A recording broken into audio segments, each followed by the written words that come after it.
ہم نے موسیٰ اور اس کے بھائی کی طرف وحی بھیجی کہ اپنے لوگوں کے لیے مصر میں گھر بناؤ اور اپنے گھروں کو قبلہ یعنی مسجدیں ٹھہراؤ اور نماز قائم کرتے رہو اور مومنوں کو خوشخبری سنا دو۔ اور موسیٰ نے کہا کہ اے ہمارے پروردگار، تو نے فرعون اور اس کے سرداروں کو دنیا کی زندگی میں بارونق ساز و سامان اور مال و زر دے رکھا ہے۔ اے پروردگار، کیا اسی لیے کہ وہ تیرے رستے سے گمراہ کر دیں؟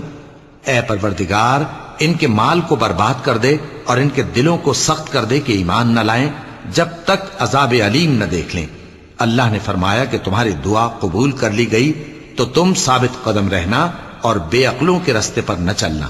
اور ہم نے بنی اسرائیل کو سمندر سے پار کروایا تو فرعون اور اس کے لشکر نے سرکشی اور زیادتی کرتے ہوئے ان کا تعاقب کیا، یہاں تک کہ جب اس کو غرق کرنے والے عذاب نے آ پکڑا تو کہنے لگا، میں ایمان لایا کہ جس اللہ پر بنی اسرائیل ایمان لائے ہیں اس کے سوا کوئی معبود نہیں اور میں فرما برداروں میں ہوں۔